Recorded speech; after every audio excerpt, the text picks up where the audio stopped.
आज हम VSEPR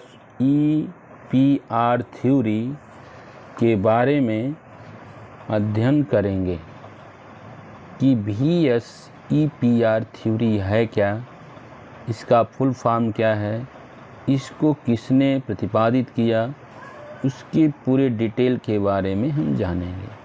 देखिए VSEPR थ्योरी, पहले इसका हम लोग फुल फॉर्म जाने। V से वैलेंस, S से सेल, E से इलेक्ट्रॉन, P से पेयर, R से रिपल्सन थ्योरी, जिसका हिंदी होता है संयोजकता, कोश, इलेक्ट्रॉन युग्म प्रतिकर्षण सिद्धांत। इस सिद्धांत को सर्वप्रथम 1940 ईस्वी में सिडविक तथा पावेल नामक वैज्ञानिक ने प्रतिपादित किया, जिसको आगे चलकर नाइहोम तथा गिलेस्पी ने 1957 में और अधिक इसको डेवलप किया, विकसित किया तथा इसमें कुछ मॉडिफिकेशन किया, संशोधित किया। अब VSEPR जो थ्योरी है उसकी कुछ धारणाएं हम पढ़ेंगे। पहला है, किसी परमाणु में या के संयोजी कोश valence shell, outermost shell में जो इलेक्ट्रॉन युग्म पेयर हमेशा एक दूसरे को प्रतिकर्षित करते हैं। इलेक्ट्रॉन युग्म जो होते हैं दो प्रकार के होते हैं, हम पढ़ेंगे। एक होता है लोन पेयर, एक होता है बॉन्ड पेयर। लोन पेयर, कुछ प्रश्न बच्चों का है कि लोन पेयर किसे कहते हैं, तो लोन पेयर उसको कहते हैं जो एक्स्ट्रा इलेक्ट्रॉन हो, जो बॉन्ड बनाने में उसकी कोई भूमिका न हो, हम लोन पेयर को उसे लोन पेयर कहते हैं। बॉन्ड पेयर मतलब दोनों परमाणुओं के बीच जो साझेदारी होती है, चाहे एक एक की साझेदारी हो, दो दो की साझेदारी हो, तीन तीन की साझेदारी हो, साझेदारी जो होती है उसे हम बॉन्ड पेयर कहते हैं। आगे चलकर जब हम उदाहरण में इसको क्लियर करेंगे। प्रतिकर्षण का जो क्रम होता है निम्न प्रकार का होता है। अगर लोन पेयर है तो सबसे अधिक प्रतिकर्षण होगा, उसके बाद दूसरे क्रम आता है लोन पेयर, बॉन्ड पेयर, और सबसे कम जो प्रतिकर्षण होता है वो बॉन्ड पेयर और बॉन्ड पेयर के बीच रिपल्सन होता है। सबसे अधिक प्रतिकर्षण लोन पेयर में होता है। दूसरे क्रम में प्रतिकर्षण नीचे लोन पेयर और बॉन्ड पेयर के बीच होता है, और सबसे कम प्रतिकर्षण बॉन्ड पेयर और बॉन्ड पेयर के बीच होता है। लोन पेयर को हम 60 में LP और बॉन्ड पेयर को BP पढ़ेंगे। अब अगला है, यदि लोन पेयर इलेक्ट्रॉन युग्म शून्य होगा, 0 हो जाए, किसी भी कंपाउंड में अगर लोन पेयर का मान 0 हो जाए, तब उस केस में जो ज्योमेट्री होगी किसी यौगिक की तथा आकृति से दोनों समान होंगे। जैसे हम एग्जाम्पल से समझेंगे, मेथेन का एग्जाम्पल हम लेते हैं। मेथेन एक प्रकार से क्या है, गैस है। मेथेन की जो फार्मूला होता है CH4, इसकी हम ज्यामिति तथा आकृति, ज्योमेट्री और शेप देखेंगे। अब हम जानते हैं कि कार्बन के पास या कार्बन का परमाणु क्रमांक 6 होता है, और पहली कक्षा में 2 और दूसरी कक्षा में 4 इलेक्ट्रॉन। हाइड्रोजन की परमाणु क्रमांक होता है 1, इसके पहली कक्षा में 1 इलेक्ट्रॉन। अब कार्बन की वैलेंसी होगी संयुक्ता 4, जिसको हम स्टार से दिखाए हैं, और हाइड्रोजन की हम डॉट से दिखाए हैं। और सभी को चाहिए, कार्बन को चाहिए 8 इलेक्ट्रॉन अष्टक पूरा करने के, हाइड्रोजन को चाहिए 2 हीलियम बनने के लिए। तो कार्बन का 4 इलेक्ट्रॉन हम दर्शाए हैं चारों तरफ, और हाइड्रोजन का डॉट से दिखाए हैं। तो कार्बन हाइड्रोजन के बीच एक एक बंध की साझेदारी हो रही है, एक एक इलेक्ट्रॉन की साझेदारी। हाइड्रोजन 2 इलेक्ट्रॉन लेकर अस्थायी हो जा रहा है, हीलियम बन जा रहा है, और कार्बन 8 इलेक्ट्रॉन, एक हाइड्रोजन का 4 और 4 अपना 8, इस प्रकार अपना अष्टक पूरा कर रहा है। यहाँ मेथेन के पास कोई लोन पेयर नहीं, एक्स्ट्रा इलेक्ट्रॉन कोई नहीं है। मेथेन के 4 जो इलेक्ट्रॉन हैं वो हाइड्रोजन से साझेदारी कर रहे हैं, उसके पास कोई अतिरिक्त इलेक्ट्रॉन नहीं है, अर्थात कोई लोन पेयर इलेक्ट्रॉन नहीं है। मीथेन में कार्बन की संख्या 4 है और इस प्रकार बंध बना रहा है।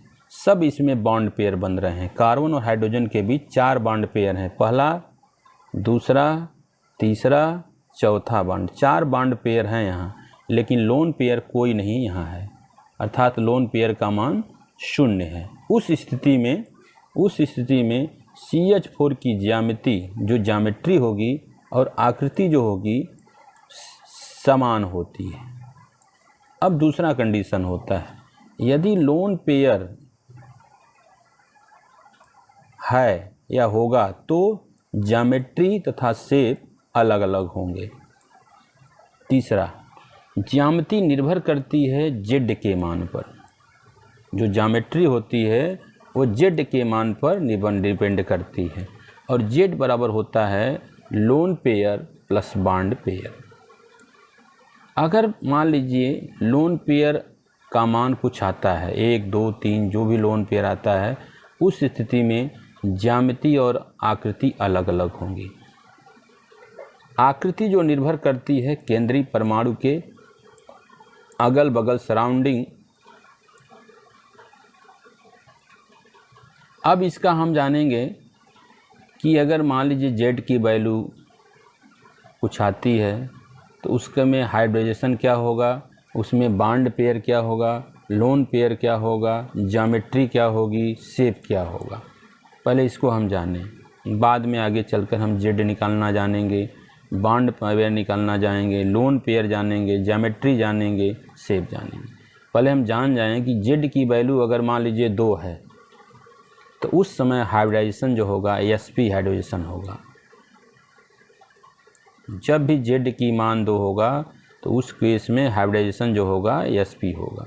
अब इसमें 2 केस बनता है, अगर Z की वैल्यू 2 है और बॉन्ड पेयर भी मान लीजिए 2 है और लोन पेयर मान लीजिए 0 है, तो उस स्थिति में ज्यामिति जो बनेगी लीनियर होगी। ज्यामिति क्या होगी, रेखीय होगी, लीनियर होगी। क्योंकि लोन पेयर 0 है, इसलिए ज्यामिति और शेप दोनों बराबर होंगे। ऊपर हम लोग पढ़े थे, अगर लोन पेयर 0 है तो उस कंडीशन में ज्यामिति और शेप दोनों देखिए लीनियर है, ज्यामिति भी लीनियर है और शेप भी लीनियर है। अब आइए दूसरे कंडीशन में, Z की वैल्यू 2 है तो यहाँ तो क्लियर है कि हाइब्रिडेशन sp बनेगा। अगर मान लीजिए बॉन्ड पेयर 1 हो गया और लोन पेयर 1 हो गया, उस कंडीशन में ज्यामिति लीनियर ही होगी। अब देखिए, ये आपका बॉन्ड पेयर है, जो A और B के बीच पाई है इसको बॉन्ड पेयर, और ये जो रेखा है 2 बिंदु डॉट से है लोन पेयर है। इसका मतलब एक लोन पेयर है A के बगल में। अब यहाँ देखते हैं, यहाँ भी वही आकृति होगी। यहाँ देखिए जो लोन पेयर अलग है, लोन पेयर का मान 1 है, उस कंडीशन में भी ये लीनियर होगा, शेप भी लीनियर होगा। ठीक। अब आइए कंडीशन नंबर तीसरा, Z का मान अगर 3 आता है तो उस समय संकरण हाइब्रिडाइजेशन जो होगा sp2 होगा। कभी भी Z का मान 3 आता है तो उस हाइब्रिडाइजेशन क्या होगा, sp2।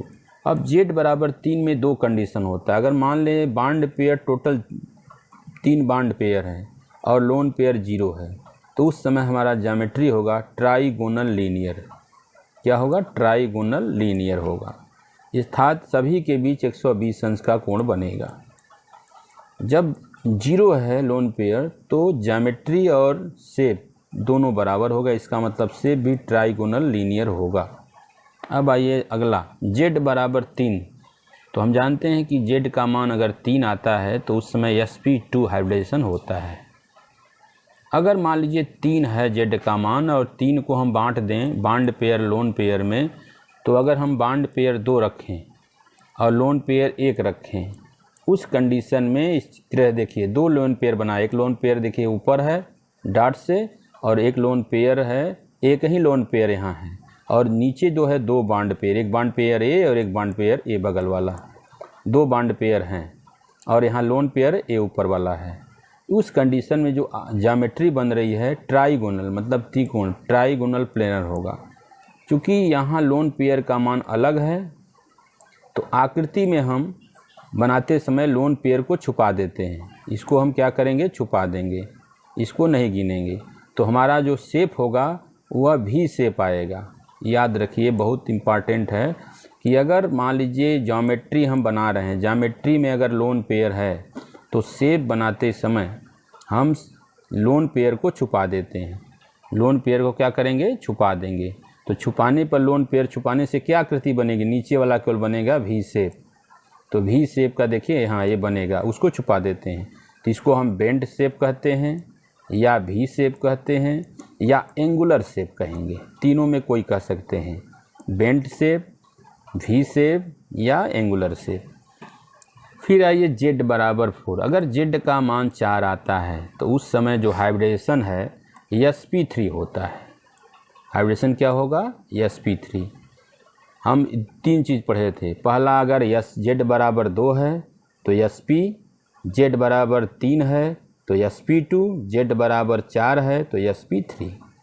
अब sp3 में अगर z की वैल्यू 4 है, उसमें अगर हम बॉन्ड पेयर 4 ले लें तो लोन पेयर हो जाएगा 0, क्योंकि हम जानते हैं z बराबर होता है बॉन्ड पेयर धन लोन पेयर। तो 4 धन 0 बराबर 4 हो जाएगा। इसका मतलब बॉन्ड पेयर हम 4 ले लिए। यहाँ देखिए बॉन्ड पेयर हम 4 ले रहे हैं, एक ऊपर एक नीचे 4 बॉन्ड पेयर हैं, 4 ठो दिखाई दे रहा है खड़ी पाई में। यहाँ बॉन्ड पेयर 4 हैं, एक ऊपर है, एक नीचे है, एक बाएं है, इधर है, 4 बॉन्ड पेयर है। यहाँ लोन पेयर नहीं है, अर्थात जो आकृति बन रही है टेट्राहेड्रल बन रही है, टेट्राहेड्रल। अब चूँकि लोन पेयर यहाँ 0 है तो जो ज्योमेट्री होगी वही शेप होगा, अर्थात हमारी शेप भी होगा टेट्राहेड्रल। अब आइए z बराबर 4 के कंडीशन में। यदि z का मान 4 आता है तो हम पढ़ चुके हैं कि हमारा जो हाइब्रिडेशन होगा sp3 होगा, संकरण। उस कंडीशन में अगर हम बॉन्ड पेयर को 3 ले लेते हैं और लोन पेयर को 1 ले लेते हैं तो हमारा हाइब्रिडेशन देखिए, शेप देखिए, ऊपर वाला देखिए लोन पेयर है, ये जो लोन पेयर डॉट दिखाए हैं मुंडी जैसा, ये लोन पेयर है। 1 लिए हैं लोन पेयर तो ऊपर दिखा दिए हैं, और 3 देखिए यहाँ बॉन्ड पेयर है, 3 नीचे दिखा दिए हैं। जो खड़ी पाई जो है 1 2 3 ये बॉन्ड पेयर है, अर्थात जो आकृति बन रही है वो भी टेट्राहेड्रल बन रही है। अब हम पढ़ चुके हैं कि अगर लोन पेयर ज्योमेट्री में अगर लोन पेयर है, अगर हम शेप बना रहे हैं तो लोन पेयर को छुपा देंगे। लोन पेयर को क्या करेंगे? छुपा देंगे। इसका मतलब इसको छुपाने से जो शेप बनेगा, देखिए आगे देखिए शेप बन रहा है, इसमें लोन पेयर को हटा देते हैं शेप में, तो हमारा शेप कैसा बन गया? पिरामिडिकल शेप, पिरामिड की तरह हमारा शेप बन गया, पिरामिडल शेप इसको बोलेंगे।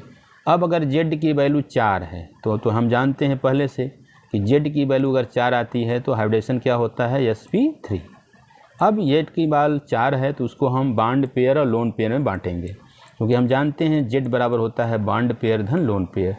अगर इसमें 2 बॉन्ड ले लें और 2 लोन पेयर ले लें, अब देखिए इसकी कैसी ज्योमेट्री बनती है। देखिए ऊपर जो दिखाए हैं हम मुंडी जैसा, ये लोन पेयर है, एक लोन पेयर इधर है, एक लोन पेयर देखिए इधर है, 2 लोन पेयर ऊपर दिखाए हैं, एक बाएँ एक दाएँ, और नीचे 2 दिखाए हैं जो 2 वो बॉन्ड पेयर हैं, बॉन्ड पेयर नीचे वाला है। इसकी आकृति देखिए कैसी बने, ज्योमेट्री में दोनों को लेंगे, ज्योमेट्री में लोन पेयर को भी लेते हैं और बॉन्ड पेयर को भी लेते हैं। तो आकृति कैसी बन रही है? टेट्राहेड्रल। कैसी बन रही है? टेट्राहेड्रल। अब हम जानते हैं कि शेप में हम लोन पेयर को छुपा देते हैं, तो छुपा देंगे तो कैसी आएंगे? बनेंगे वी शेप बनेगा, अर्थात वी शेप, बेंड शेप या एंगुलर शेप भी पढ़ चुके हैं। अब आइए z बराबर 5, तो उस समय संकरण हो जाता है sp3d हो जाएगा, क्योंकि हम z बराबर 4 में पढ़े sp3, लेकिन यहाँ z की वैल्यू बढ़ रही है sp5 तो sp3d हो जाएगा। और देखिए इसमें अगर हम 5 में z की वैल्यू 5 है तो पाँचों अगर हम बॉन्ड पेयर ले लेते हैं और लोन पेयर 0 लेते हैं, तब इसकी आकृति क्या होगी? देखिए यहाँ 5 बना रहे हैं बॉन्ड पेयर, देखिए यहाँ 5, एक ऊपर एक नीचे एक इधर और 2 ठीक इधर बना रहे हैं, बॉन्ड पेयर है, पाँचों बॉन्ड पेयर बना रहे हैं, ठीक, पाँचों बॉन्ड पेयर बना रहे हैं।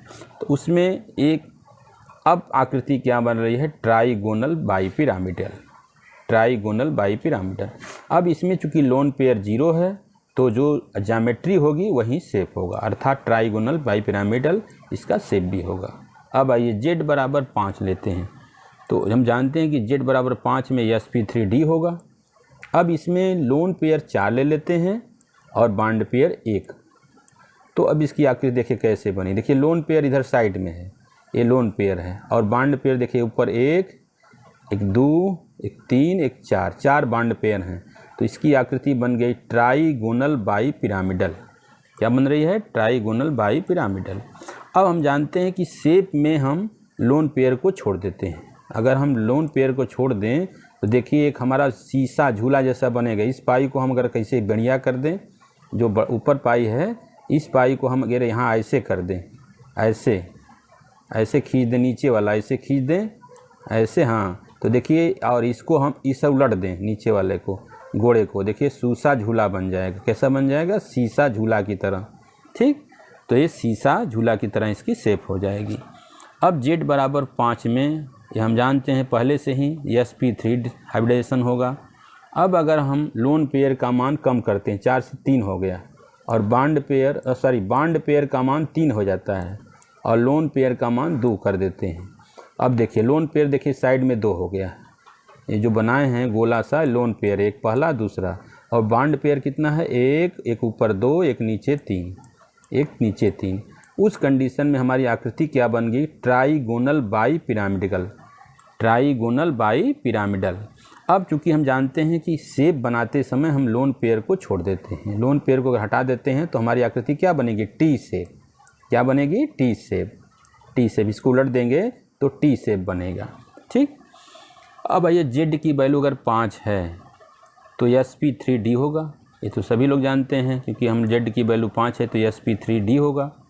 अब अगर हम बॉन्ड पेयर का मान 2 कर देते हैं, बॉन्ड पेयर क्या है?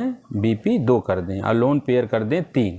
अब देखिए 3 लोन पेयर यहाँ दिखाया गया है चित्र में, ज्योमेट्री में, एक 2 बाएं साइड में, एक दाएं साइड में, और एक ऊपर बॉन्ड पेयर, एक ऊपर है, एक नीचे है। उस कंडीशन में हमारा जो ज्योमेट्री होगी ट्राइगोनल बाई पिरामिडल, क्योंकि हम ज्योमेट्री में लोन पेयर भी लेते हैं और बॉन्ड पेयर भी लेते हैं। अब हम शेप में क्या करेंगे? लोन पेयर को छुपा देंगे। जब तीनों छुपा देंगे तो हमारा एक खड़ी पाई होगा सीधे एकदम, तो उसको कहेंगे लीनियर शेप। क्या बोलेंगे? लीनियर शेप, हिंदी में रेखी। अब आइए जेड की वैल्यू अगर 5 है तो हम जानते हैं कि sp3d होगा हाइब्रिडाइजेशन संकरण। अब उसमें अगर बॉन्ड पेयर को 1 कर दें और लोन पेयर 4 कर दें, लोन पेयर देखिए 4 है, एक ऊपर है, एक बाएं साइड में 2 ठे है, 1 और 2, एक ऊपर 3, और एक दाएं साइड में 4 लोन पेयर दिखाई है, और सबसे नीचे जो एक खड़ी पाई है वो बॉन्ड पेयर है, बॉन्ड पेयर है। तो आकृति क्या बन रही है? हमारी ज्योमेट्री क्या बन रही है? ज्यामिति ट्राइगोनल बाई पिरामिडल। अब हम शेप में क्या करते हैं? लोन पेयर को छुपा देते हैं। चारों लोन पेयर को छुपा देंगे तो एक खड़ी पाई लीनियर बनेगा, तो शेप कैसा हो जाएगा? लीनियर। ठीक, अब आइए जेड की वैल्यू 6 हो जाती है। जेड की वैल्यू क्या है? 6 हो, तो उस समय sp3d का मान एक बढ़ जाएगा, sp3d2 हो जाएगा। अब उस कंडीशन में अगर छठ हम ले लें बॉन्ड पेयर और लोन पेयर ले लें 0, तो इस समय देखिए आकृति हम बनाए हैं छठ हो, एक ऊपर, एक नीचे, 2 साइड में इधर बॉन्ड पेयर है 2, एक ऊपर 3, एक नीचे 4, एक देखिए इधर बाएं साइड में 2 ठे 5, और एक 6 ठो हैं, और आकृति आ रही है ऑक्टाहेड्रल। क्योंकि लोन पेयर 0 है, लोन पेयर का मान 0, इसलिए शेप भी ऑक्टाहेड्रल होगा। अब आइए जेड बराबर 6, जेड बराबर क्या होगा? 6। तो उस समय हाइब्रिडाइजेशन होगा sp3d2। और मान लीजिए अब लोन पेयर को हम, बॉन्ड पेयर को हम कम करते हैं 6 से 5, और बॉन्ड लोन पेयर को 1 कर देते हैं। लोन पेयर क्या करते हैं? 1 कर देते हैं। तब उस कंडीशन में देखिए बन रहा है हमारा ज्योमेट्री। देखिए ऊपर हम लोन पेयर एक लिए हैं तो एक लोन पेयर को दिखा दिए, और बाकी 4-5 ठो खड़ी ऐसे पाई हैं, उसको बॉन्ड पेयर है। क्या है? Bond pair. तो हमारी जो आकृति बनेगी ऑक्टाहेड्रल बनेगी। क्या बनेगी? ऑक्टाहेड्रल। अब हम जानते हैं कि शेप जब हम बनाते हैं तो लोन पेयर को छुपा देते हैं। अब लोन पेयर को छुपा देंगे, हटा देते हैं, तो हमारी आकृति क्या बनेगी? देखिए ऐसे बनेगी, 2 ठे इधर, 2 ठे इधर, 2 ठे ऐसे, 2 ठे ऐसे, एक नीचे, देखिए ऐसे बनेगी, ऐसे। इसका मतलब स्क्वायर है। देखिए स्क्वायर पिरामिडल। क्या बनेगा? Square pyramidal. ठीक, अब आइए जेड की वैल्यू अगर 6 है, जेड की वैल्यू अगर 6 है तो उस समय हम जानते हैं कि sp3d2 बनेगा। अब हम बॉन्ड पेयर को 4 लेते हैं, और लोन पेयर को 2 लेते हैं। देखिए लोन पेयर देखिए कि ऊपर दिखाए हैं और एक नीचे दिखाए हैं, और बॉन्ड पेयर को 2 साइड में इधर और इधर 2 साइड में बॉन्ड पेयर को।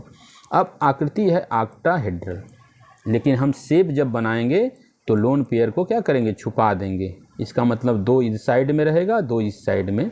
तो उसमें आकृति देखिए ध्यान से देखेंगे, इसको डाट से मिलाएंगे, ऐसे ऐसे डाट से मिलाएंगे, ऐसे ऐसे देखिए, ऐसे ऐसे ऐसे ऊपर से मिला देंगे ऐसे, तो स्क्वायर जैसा बन रहा है, जिसको कहेंगे हमारा शेप स्क्वायर प्लेनर होगा। अब आइए जेड की वैल्यू 7, तो उस कंडीशन में sp3 d3 हो जाएगा, d2 से d3 हो जाएगा। अगर मान लीजिए 7 में सातों अगर हम बॉन्ड पेयर ले लिए और लोन पेयर ले लिए 0, तो देखिए यहाँ देखिए एक को यहाँ लोन पेयर नहीं, सब बॉन्ड पेयर। एक ऊपर बॉन्ड पेयर है, एक नीचे है 2, एक साइड में 2 2 4, एक साइड में इधर 2 5, इधर साइड में 6, एक 7। तो आकृति कौन बन रही है, पेंटागोनल बाई पिरामिडल। और इसमें राइट एंगल कितने हैं, राइट एंगल होंगे 10 राइट एंगल होंगे जिसमें मान 90 अंश होगा, और 5 एंगल होंगे जिसमें 72 डिग्री मान होगा। अब चूँकि सभी इसमें लोन पेयर 0 हैं, लोन पेयर कितने 0, इसलिए जो ज्योमेट्री होगी वही शेप होगी। इसका मतलब शेप भी पेंटागोनल बाई पिरामिडल होगा। अब आइए जेड बराबर अगर 7 आता है और इसमें हाइब्रिडेशन कितना होगा, sp3 d3। अब अगर हम बॉन्ड पेयर 6 ले लेते हैं और एक लोन पेयर ले लेते हैं, ध्यान दीजिए इसमें लोन पेयर देखिए बना है, ये जो सिर जैसा है लोन पेयर आकृति है, लोन पेयर है एक है, बाकी बॉन्ड पेयर कितने हैं 6। देखिए एक ऊपर है, एक नीचे है, एक इधर साइड में 2 ठे है, और एक 2 साइड में इधर है। अब देखिए आकृति क्या बन रही है, पेंटागोनल बाई पिरामिडल। क्या बन रही है, पेंटागोनल बाई पिरामिडल। अब हम शेप जब बनाएंगे तो लोन पेयर को क्या करेंगे, छुपा देंगे। लोन पेयर क्या करेंगे, छुपा देंगे। तो आकृति कैसी बनेगी, डिस्टार्टेड ऑक्टाहेड्रल, उसको बोलेंगे डिस्टार्टेड ऑक्टाहेड्रल। ओके,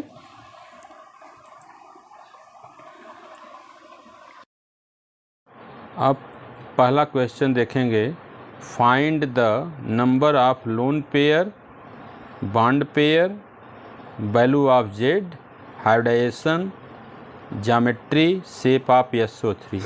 हम SO3 में उसका जेड की वैल्यू निकालेंगे, केंद्रीय परमाणु सेंट्रल एटम जानेंगे, इसके बाद बॉन्ड पेयर निकालेंगे, लोन पेयर निकालेंगे, ज्योमेट्री देखेंगे, शेप देखेंगे। अब देखिए केंद्रीय परमाणु का चुनाव कैसे करते हैं किसी भी कंपाउंड में, जैसे SO3 में है तो कैसे केंद्रीय परमाणु का चुनाव करेंगे सेंट्रल एटम में। तो किसी दिए हुए यौगिक में जिस परमाणु की संख्या कम होती है वही सेंट्रल एटम होता है। SO3 में देखिए S 1 है, O 3 है, इसलिए सेंट्रल परमाणु सेंट्रल एटम कौन होगा, सल्फर होगा S। इसमें सेंट्रल केंद्रीय परमाणु कौन होगा, S होगा। यदि कभी कभी कोई यौगिक दिया गया हो और उसमें जो परमाणु दोनों होते हैं दोनों की संख्या अगर समान हो, तो उस स्थिति में जिस परमाणु की विद्युत ऋणात्मकता कम होगी वह परमाणु केंद्रीय परमाणु सेंट्रल एटम होगा। जैसे एग्जाम्पल हम लेते हैं CO, HF, ICl। इसमें तीनों में केंद्रीय परमाणु कौन होगा। देखिए कार्बन और ऑक्सीजन के कंपैरिजन में ऑक्सीजन की विद्युत ऋणात्मकता क्या है, अधिक है, कार्बन की कम है। तो इसमें कार्बन जो होगा सेंट्रल एटम होगा, क्योंकि देखिए कार्बन हम जानते हैं किसी आवर्त में बाएं से दाएं जाने पर विद्युत ऋणात्मकता का मान बढ़ता है, और वर्ग में ऊपर से नीचे घटने पर विद्युत ऋणात्मकता का मान क्या होता है, घटता है। अगर हम C और O को देखें, C देखिए ये है, O ये है, तो बाएं से दाएं जाने पर O की विद्युत ऋणात्मकता क्या होगी, अधिक होगी, और कार्बन की कम होगी। इसे इस CO में कार्बन कौन होगा, सेंट्रल एटम होगा। अब आइए H और F में देखेंगे। H जो है कम विद्युत ऋणात्मकता है F से, इसलिए लेकिन H केंद्रीय परमाणु होगा क्योंकि H की विद्युत ऋणात्मकता कम है। ICl में देखेंगे, ICl में देखिए इधर देखिए Cl है, I इधर है, Cl के नीचे I है, तो I की विद्युत ऋणात्मकता क्या है, कम है, इसलिए I जो होगा वो केंद्रीय परमाणु होगा। इसलिए यह CO में C केंद्रीय परमाणु होगा, HF में हाइड्रोजन केंद्रीय परमाणु होगा, और ICl में I केंद्रीय परमाणु होगा। अब हम चलते हैं दूसरी चीज़ निकालना, जेड का मान निकालना जानेंगे कि जेड का मान कैसे निकालते हैं किसी भी कंपाउंड में, यौगिक में। अब हम जेड निकालने का फार्मूला नीचे लिखे हैं। जेड निकालने का फार्मूला है 1/2। जो केंद्रीय परमाणु सेंट्रल परमाणु निकाले हैं उसके संयोजी इलेक्ट्रॉन की संख्या निकालेंगे। जैसे अभी हम सल्फ़र के बारे में देख रहे थे, सल्फ़र का परमाणु क्रमांक होता है 16, तो उसका संयोजी इलेक्ट्रॉन कितने होंगे? सल्फ़र को अगर हम तोड़ेंगे तो देखिए 2 8 6 होगा। सल्फ़र केंद्रीय परमाणु है और सल्फ़र का परमाणु क्रमांक होता है 16, तो इस 16 को जब तोड़ेंगे तो 2 8 6, जो इस लास्ट में 6 है यही संयोजी इलेक्ट्रॉन है केंद्रीय परमाणु का। तो केंद्रीय परमाणु के संयोजी इलेक्ट्रॉन की संख्या लिखेंगे, प्लस अगर किसी यौगिक पर सल्फ़र ट्राइऑक्साइड पर अगर धन आवेश है, जितना धन आवेश होगा उतना घटाएंगे और जितना ऋण आवेश होगा उतना जोड़ेंगे। लिखा है यौगिक पर जितना ऋण आवेश होगा उसको जोड़ेंगे और माइनस यौगिक पर जितना धन आवेश होगा उतना घटाएंगे। अब प्लस मोनोवैलेंट परमाणु की कुल संख्या। मोनोवैलेंट क्या होता है? जिसकी संयुक्ता 1 हो। मोनोवैलेंट में कौन होता है? हाइड्रोजन आएगा, फ्लोरीन आएगा, क्लोरीन आएगा, ब्रोमीन आएगा, आयोडीन आएगा। ये सब मोनोवैलेंट एटम है। जितनी इसकी संख्या रहेगी उसको जोड़कर लिख देंगे। अब देखते हैं जैसे SO3 में केंद्रीय परमाणु यस है। अब SO3 में हमको जेड का मान निकालना है, तो जेड बराबर हाफ लिखेंगे। अब केंद्रीय परमाणु के संयोजी इलेक्ट्रॉन की संख्या कितनी है? केंद्रीय परमाणु यस है, संयोजी इलेक्ट्रॉन की संख्या 6 है, तो यहाँ 6 लिखेंगे, प्लस 0, कोई इस पर चार्ज नहीं है SO3 पर, तो 0, प्लस फिर कोई धन आवेश नहीं है तब भी 0, कोई ऋण आवेश तब भी 0, न धन आवेश है न ऋण आवेश, इसलिए दोनों 0 लिखेंगे। प्लस मोनोवैलेंट, मोनोवैलेंट O नहीं है क्योंकि O की संयुक्ता 1 नहीं है। O मोनोवैलेंट में A देखे एटम है, इसमें O नहीं है, इसलिए O मोनोवैलेंट में लिखेंगे 0। इस प्रकार हमको मिला जेड बराबर हाफ 6 और 6 को 2 से काटेंगे, जेड बराबर 3। अब जेड का मान इसी तरह सभी यौगिक में निकाल लेंगे। इसके बाद हम निकालेंगे संकरण। पढ़ेंगे क्या? संकरण हाइब्रिडाइजेशन कैसे निकालते हैं। तो अभी पीछे भी हम पढ़े हैं कि जेड का मान संकरण पर निर्भर करता है। अगर जेड का मान 2 होता है तो sp संकरण, जेड का मान अगर 3 आता है तो sp2, जेड का मान 4 आता है तो sp3, जेड का मान 5 आता है तो sp3d, जेड का मान 6 आता है तो sp3d2 और जेड का मान 7 आता है तो sp3d3। यहाँ जेड का मान कितना है? 3, इसलिए SO3 में sp2 संकरण होगा। इस प्रकार हम संकरण भी निकाल लेंगे। लोन पेयर इलेक्ट्रॉन ज्ञात करना। अब लोन पेयर इलेक्ट्रॉन कैसे ज्ञात करेंगे देखिए। तो लोन पेयर के लिए सूत्र है, फार्मूला है, लोन पेयर निकालने के लिए जेड की वैल्यू लिखेंगे, जो जेड पीछे निकाले हैं, माइनस केंद्रीय परमाणु के चारों तरफ उपस्थित परमाणुओं की कुल संख्या। मतलब यस जैसे SO3 का है तो यस के बगल में O कितना है? 3 है, वो केंद्रीय परमाणु के चारों तरफ उपस्थित परमाणुओं की संख्या। इसे लोन पेयर बराबर हो जाएगा Z minus surrounding atom of central atom. जो सेंट्रल एटम यस है उसके अगल बगल जो सराउंडिंग एटम O है उसकी कुल संख्या। अब चूंकि देखिए SO3 में यस सेंट्रल एटम है, ये सराउंडिंग एटम O है, तो O कितना है? 3 है। तो यहाँ लिखेंगे जेड की मान, जेड का मान उसमें निकाले हैं कितना है? 3, जेड का मान 3 आया है। सराउंडिंग एटम सेंट्रल एटम के O है, O कितना है? 3, तो 3 में से 3 घटा देंगे तो लोन पेयर निकल जाएगा। तो लोन पेयर का सूत्र होता है Z minus surrounding atom of central atom, मतलब केंद्रीय परमाणु के चारों तरफ उपस्थित परमाणुओं की कुल संख्या। अब इस तरह SO3 में लोन पेयर आ गया 0। अब बॉन्ड पेयर निकालेंगे। बॉन्ड पेयर कैसे निकलता है? हम जानते हैं कि जो जेड होता है वो बराबर लोन पेयर धन बॉन्ड पेयर, दोनों लोन पेयर और बॉन्ड पेयर के योग को ही हम जेड कहें। अब हमको मालूम होगा कि जेड का मान दिया है, लोन पेयर का मान दिया है, बॉन्ड पेयर का मान निकाल लेंगे। यहाँ जेड का मान कितना दिया है? 3, लोन पेयर अभी 0 आया है, तो बॉन्ड पेयर क्या हो जाएगा? जेड का मान 3 बराबर 0 lone pair plus bond pair, तो बॉन्ड पेयर बराबर हो जाएगा 3 माइनस 0, इसलिए बॉन्ड पेयर का मान आ गया 3। लोन पेयर का मान 0, बॉन्ड पेयर का मान 3, जेड का मान भी 3। अब हम ज्यामिति देखेंगे, ज्यामिट्री कैसे निकालेंगे। देखिए यस के चारों तरफ ओ 3 है। कितने ओ हैं?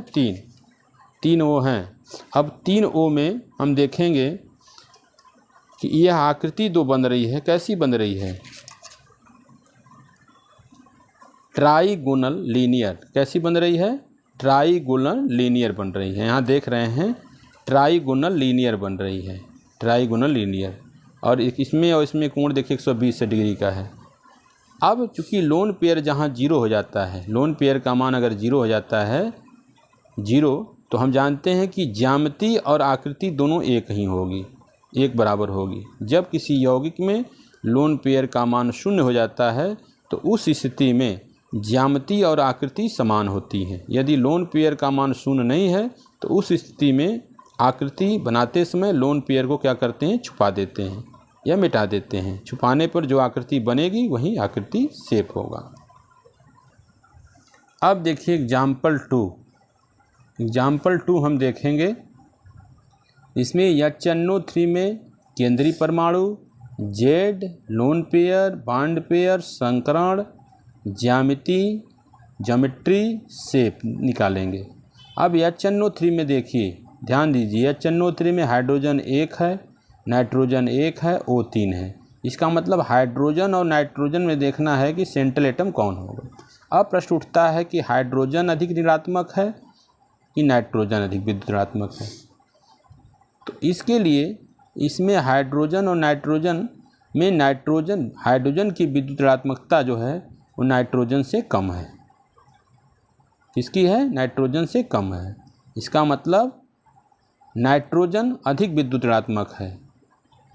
नाइट्रोजन जो है यहाँ केंद्रीय परमाणु H होना चाहिए, लेकिन ऐसा नहीं है, क्योंकि हम जानते हैं कि HNO3 जो है एक एसिड है। क्या है? एसिड है, अम्ल है।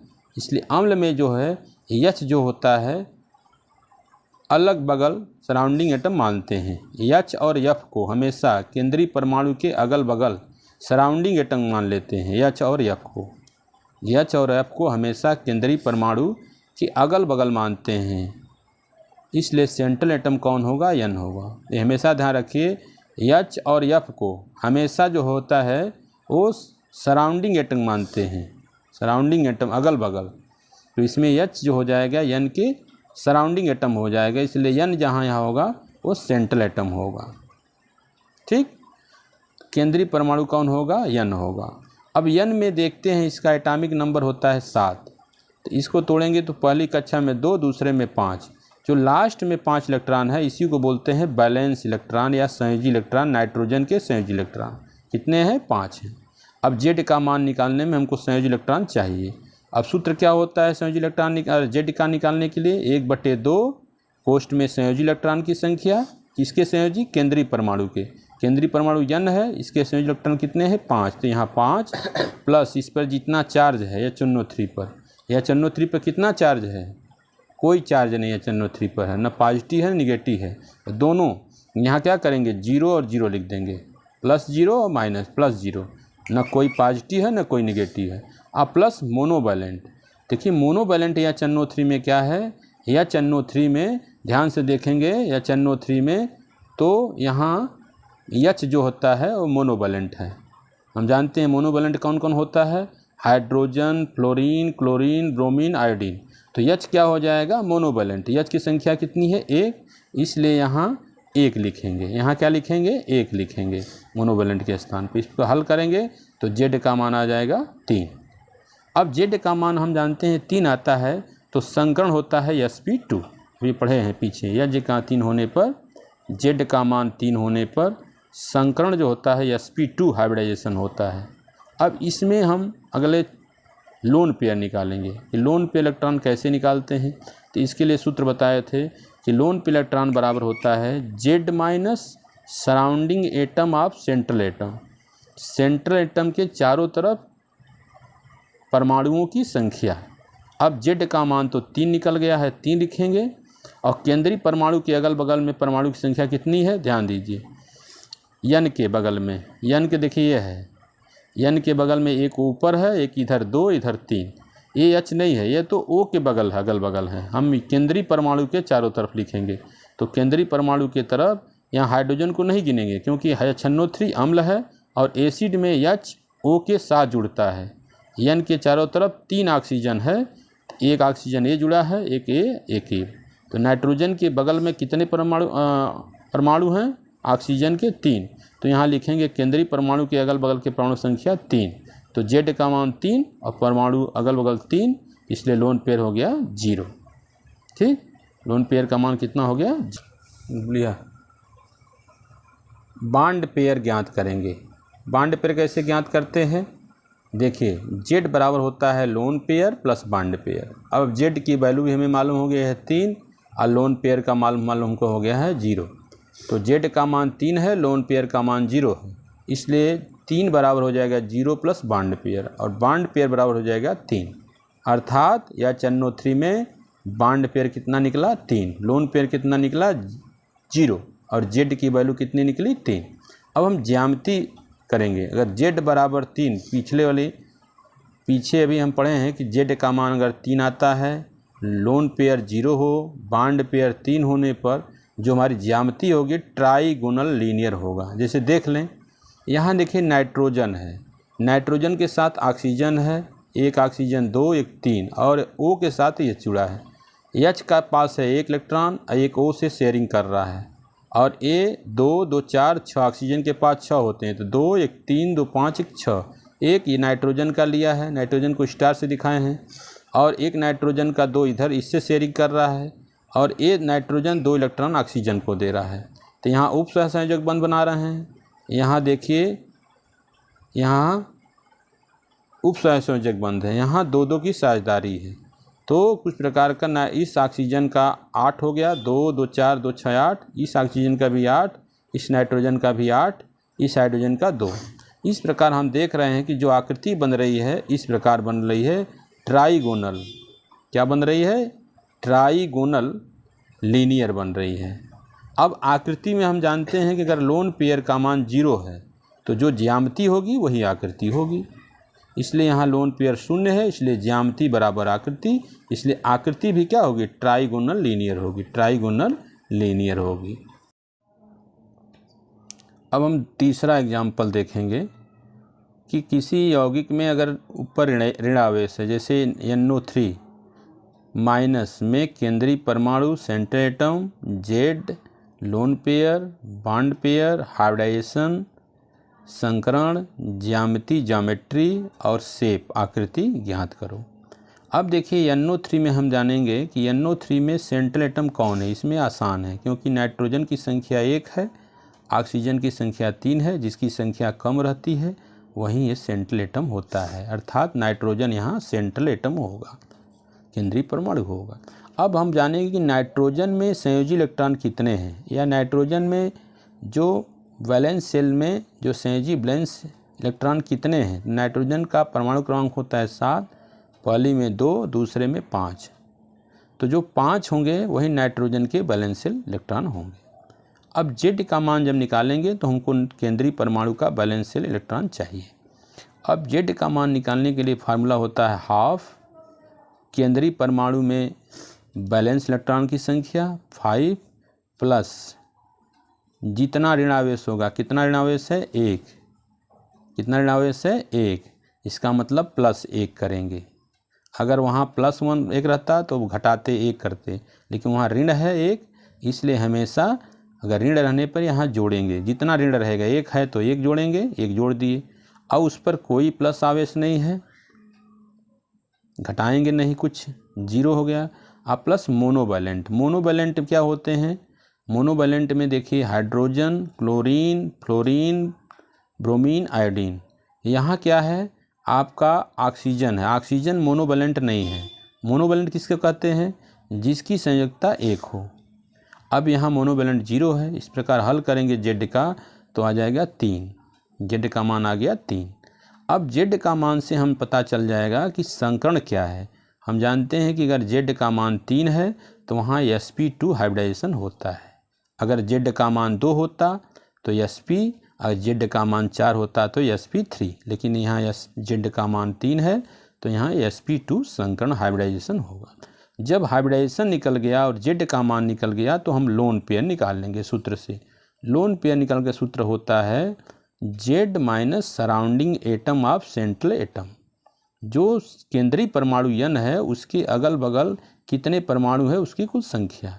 तो Z की मान है 3, तो 3 लिखेंगे। सराउंडिंग एटम क्या है NO3 में, देखिए N के अगल बगल कितना है, N के अगल बगल कितना ऑक्सीजन है, देखिए O कितना है N के बगल में, O की संख्या है 3, तो इसको बोलेंगे सराउंडिंग एटम O को बोलेंगे। ये सेंट्रल एटम है केंद्रीय परमाणु, ये अगल बगल के परमाणु हैं, तो O की संख्या कितनी है 3, तो इसको बोलेंगे सराउंडिंग एटम या अगल बगल के परमाणु।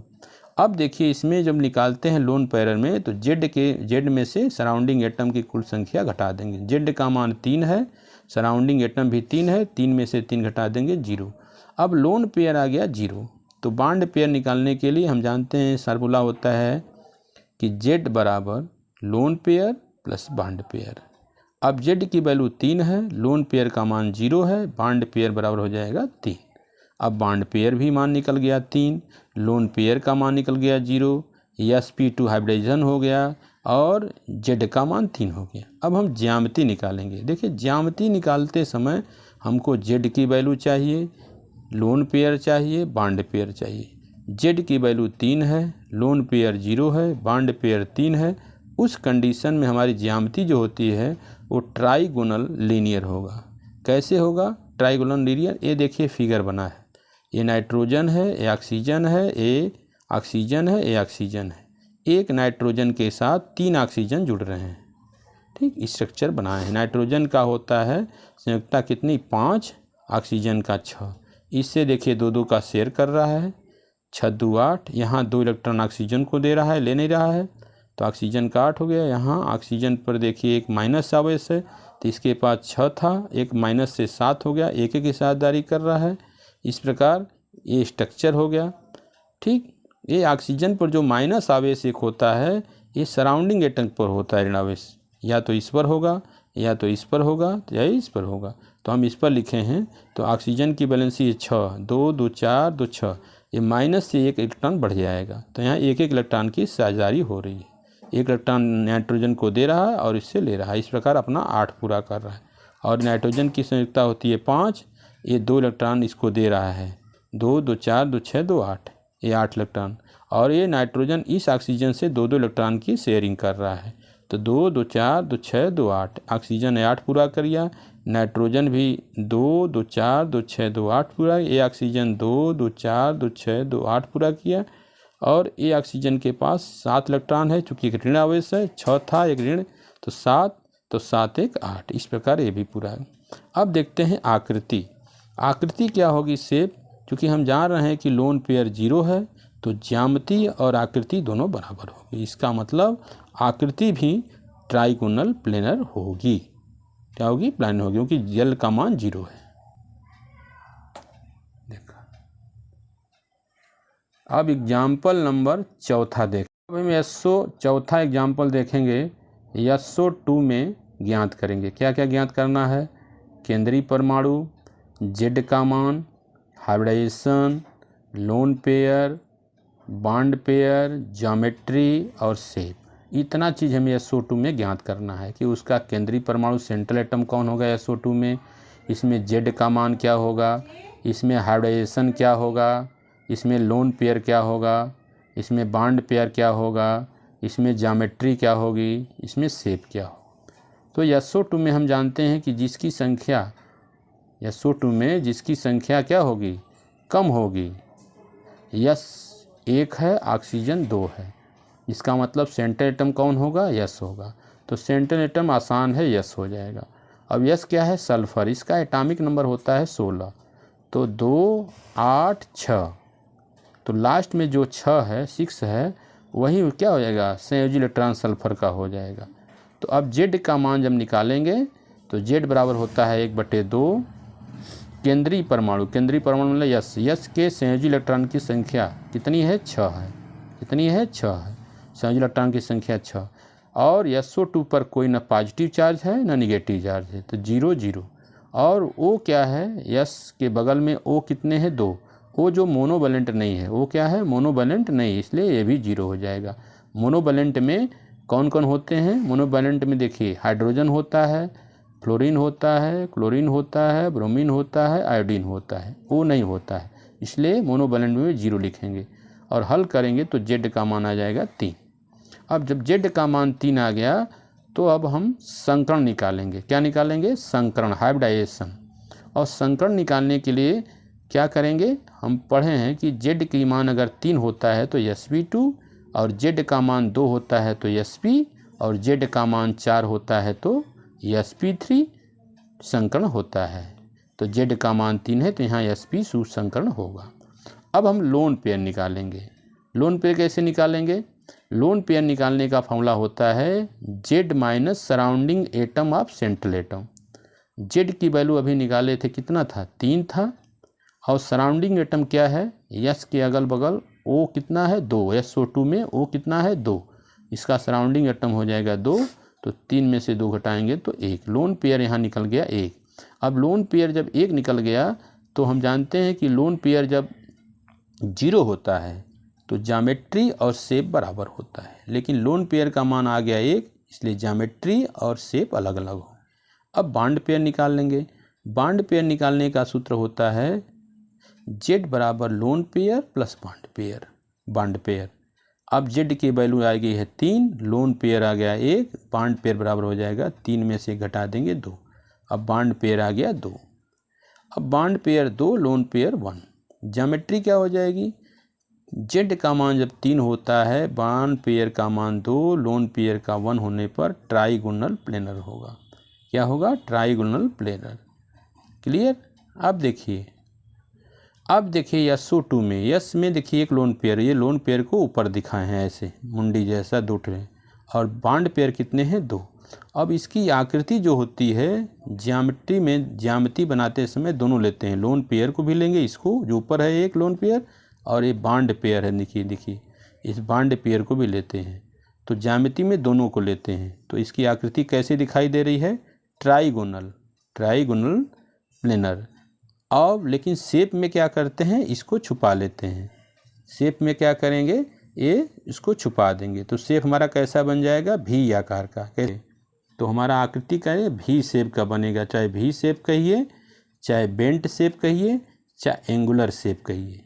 तो हमारा शेप क्या हो जाएगा, बेंट शेप, भी शेप, एंगुलर शेप, क्योंकि शेप बनाते समय लोन पेयर को हम छुपा लेते हैं। लोन पेयर क्या करेंगे, छुपा लेंगे। ओके, अब हम 5वां एग्जाम्पल देखेंगे, XeO3F2, जिसे कहेंगे जेनान ट्राई ऑक्सी फ्लोराइड। इसमें भी हम केंद्रीय परमाणु सेंट्रल एटम, Z संकरण, loan pair, bond pair, geometry, shape निकालेंगे। ध्यान दीजिए, यहाँ देख रहे हैं आकृति में जेनान है, Xe जेनान है, जेनान के साथ F2F है। अब प्रश्न उठता है कि F को इधर क्यों नहीं लगाए। देखिए F जो होता है सबसे इलेक्ट्रोनिगेटिविटी है, सबसे विद्युत ऋणात्मक तत्व है, तो इसको हम क्या करेंगे, एक्सेल पर लाएंगे, ऊपर पोजीशन पर लगाते हैं, ऊपर एक नीचे एक ऊपर। ऑक्सीजन देखिए 3 ऑक्सीजन है, तो 3 ऑक्सीजन को 2 यहाँ 1 यहाँ, तो इसकी जो आकृति देखिए ये है सही। अब इसमें Z का मान क्या होगा, अब Z, अरे सेंट्रल एटम कौन होगा। अब सेंट्रल एटम में जानते हैं कि जिसकी संख्या कम होती है, O 3 है, F2 है, Xe 1 है, इसलिए सेंट्रल एटम कौन होगा, जेनान होगा। कौन होगा, जेनान होगा। सेंट्रल एटम कौन होगा, जेनान। और जेनान का एटॉमिक नंबर होता है 54। कितना होता है, 54। जेनान क्या है, एक इनर्ट गैस है, ये आखिरी गैस होती है। आखिरी गैस में हम जानते हैं कि लास्ट में उसका 8 इलेक्ट्रॉन होते हैं, आउटर शेल मोटिव इलेक्ट्रॉन कितने होते हैं, 8, इसे बैलेंस इलेक्ट्रॉन कहते हैं। जितने भी आखिरी गैस हैं उनके लास्ट ऑर्बिट में 8 इलेक्ट्रॉन होते हैं, 8, इनका अष्टक पूरा होता है। तो 8, 18, 18, 18 दूना 36 और 10 46, 8 54, इसका मतलब बैलेंस इलेक्ट्रॉन कितना होगा जेनान में, 8। अब Z का जब मान निकालेंगे तो Z बराबर होता है half central atom, central atom का मतलब जेनान, जेनान में बैलेंस इलेक्ट्रॉन कितने हैं, 8, प्लस इस पर कोई निगेटिव चार्ज नहीं है, प्लस 0, कोई पॉजिटिव चार्ज नहीं है, 0, और प्लस मोनोवैलेंट। अब देखते हैं कि जिनान में हम देखेंगे, यहाँ देखेंगे ऊपर जिनान के अगल बगल कितने मोनोवैलेंट हैं। वो मोनोवैलेंट नहीं होता है, यह मोनोवैलेंट होता है, क्योंकि हम मोनोवैलेंट जानते हैं कि जिसकी संयोजकता क्या होगी, एक हो। जैसे मोनोवैलेंट में हाइड्रोजन आ गया, फ्लोरीन आ गया, क्लोरीन आ गया, ब्रोमीन हो गया, आयोडीन हो गया, वो नहीं है। इसलिए जिन मोनोवैलेंट कितने हैं, यह कितना है, 2। इस प्रकार हम जब वैल्यू निकालेंगे यहाँ जेड की, तो मोनोवैलेंट क्या लिखेंगे, 2। इस प्रकार इसको हल करेंगे तो जेड का मान कितना आ गया, 5। कितना आ गया, 5। कितना आ गया, 5 आ गया। क्लियर, 5 आ गया। अब हम संकरण जानेंगे। अब हम पढ़े थे कि जेड का मान 4 होने पर sp3 होता था, लेकिन यहाँ 5 है तो sp3d संकरण होगा। क्या होगा, sp3d। अब लोन पेयर निकालेंगे। लोन पेयर निकालने के लिए जेड की वैल्यू में से जो सराउंडिंग एटम है सेंट्रल एटम का, सेंट्रल एटम यहाँ जिनान है, जिनान के अगल बगल, जिनान के क्या करेंगे, अगल बगल, जिनान के देख रहे हैं, जिनान यहाँ है, जिनान के अगल बगल जितने एटम हैं उसकी संख्या लिखेंगे। जिनान के बगल में 1 2 3 4 5। इसका मतलब जिनान के बगल में सराउंडिंग एटम कितने हैं, 1 2 3 4 5, अगल बगल 5 परमाणु है। तो यहाँ हम क्या करेंगे, जब हम निकालेंगे यहाँ लोन पेयर, तो सराउंडिंग एटम की संख्या 5 लिखेंगे और जेड का मान 5 है, तो 5 में से जब घटा देंगे तो 0, तो लोन पेयर का मान आ जाएगा 0।